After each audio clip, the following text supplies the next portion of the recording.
మన తెలంగాణలోనే ఇది ఒక మగుటాయమానమైనటువంటి సంస్థ.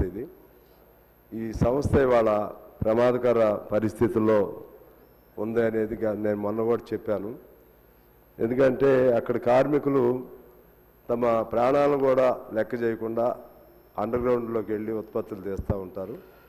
వాళ్ళకు ఆ దృష్టిలో మెడికల్ ఇన్వాలిడేషన్ అనేది, అంటే మెడికల్గా కొద్దిగా ప్రాబ్లం ఉండే వాళ్ళని ఇన్వాలిడేట్ చేసి వాళ్ళ వారసులకు ఉద్యోగం ఇచ్చేటువంటి ప్రొవిజన్ టెక్నికల్గా అంటే పూర్తిగా ఇది అవ్వాలని కాదు, కానీ అప్పుడు ఉన్నటువంటి ఆ కండిషన్స్లో గవర్నమెంట్ కూడా ఒప్పుకున్నాయి. ఇప్పుడు దాని మెడికల్ ఇన్వాలిడేషను జరగకుండా ఉండటంతో కార్మికుల్లో బాగా అసంతృప్తి ఉంది ఒకటి. రెండోది సార్, వాళ్ళకి చాలా అతి తక్కువ పెన్షన్స్ రిటైర్ అయిన తర్వాత 200, 400, 500 ఈ మొత్తం కలిపిన మన గ్రామాల్లో ఉన్నటువంటి వాళ్ళకి 2 లక్షలు ఉంది. టౌన్లో ఉండే వాళ్ళకి 1,80,000, దానికి ఏది బిలో పావర్టీ లైన్ కింద. వీళ్ళకి అది కూడా రావట్లేదు. అందువల్ల ఒకసారి మేము మంత్రి గారికి వాళ్ళందరి దృష్టికి కూడా తీసుకుని వెళ్ళాం.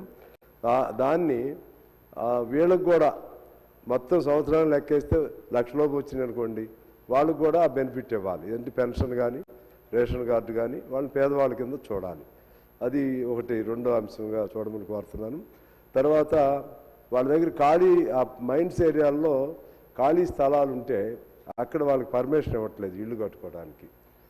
ఆ ఖాళీ ఉంది, అది ఎందుకు పనికిరాదు. ఈ పేదవాళ్ళకి ఇచ్చేటువంటి ఇళ్ళు గవర్నమెంట్ ఇవ్వలేని పరిస్థితుల్లో ఆ స్థలంలో అవకాశం ఇచ్చే ప్రొవిజన్ ఉందేమో అడిగాము, అది కూడా చూడాలి. 3. 4వది ఏంటంటే క్వార్టర్స్ ఖాళీగా ఉంటున్నాయి అధ్యక్ష. దానిలో ఎప్పుడో ఎన్నో ఏళ్ళు పనిచేసినటువంటి వాళ్ళు దానిలో రిటైర్ అయిపోయిన తర్వాత వేరే మార్గం లేక అందులో ఉంటున్నారు.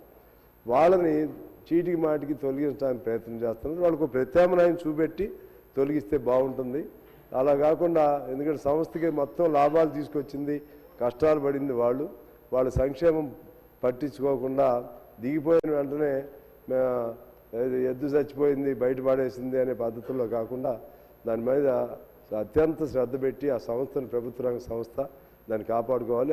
ఆఖరిది 5వ పాయింట్ ఏంటంటే, ఇవాళ కోల్ కూడా కార్మికులు తీయకుండా కాంట్రాక్టర్లే తీసే విధంగా ఇచ్చేస్తున్నారు. దాంతో సింగరేణి మనుగడికే ఇవాళ ప్రమాదం వచ్చింది. కోల్ అన్నా ఇంతకుముందు ఓవర్ బర్డెన్ ఇటువంటి మట్టి కాంట్రాక్టర్కి ఇచ్చేవాళ్ళు, ఇవాళ కోళ్ళు కూడా వాళ్ళకే ఇచ్చేస్తున్నారు. ఈ విధంగా సింగరేణి అత్యంత ప్రమాదకర పరిస్థితులు పడింది. అందుకే నేను మా ఉప ముఖ్యమంత్రి గారు, అలాగే ఆర్థిక శాఖ మంత్రి గారు వారిని నేను కోరుతా ఉన్నాను, దీనిపైన ఒక సెపరేట్గా అధికారులతోనూ ఆ ప్రాంత ఎమ్మెల్యేలతోనూ అలాగే యూనియన్తో మీటింగ్ పెట్టండి సార్. పెట్టి సాధ్యమైన మేరకు ఆ సమస్యలని మీరు కూడా అంత మన ఖమ్మం జిల్లాయే కదా, మనకు సత్తుపల్లి ఉంది, కొత్తగూడెం ఉంది, మీకు కూడా you have full knowledge of all ongoing developments of the Singareni. కాబట్టి మీ ఆధ్వర్యంలో కొంచెం దాన్ని మంచిగా చేసుకుంటే బాగుంటుంది. దిగిపోయిన వాడు కూడా సంతృప్తి ఉండే విధంగా చేయాలి. వాడికి ఒక రేషన్ కార్డు, పెన్షన్ ఇటువంటి వచ్చేట్టుగా, వాడు ఉండటానికి ఏదైనా అవకాశం ఉండేట్టుగా చేయమని చెప్పి మీ ద్వారా మా ప్రభుత్వాన్ని, మా ఉప ముఖ్యమంత్రి గారిని కోరుతున్నాను అధ్యక్ష. గౌరవ డిప్యూటీ సీఎం గారు.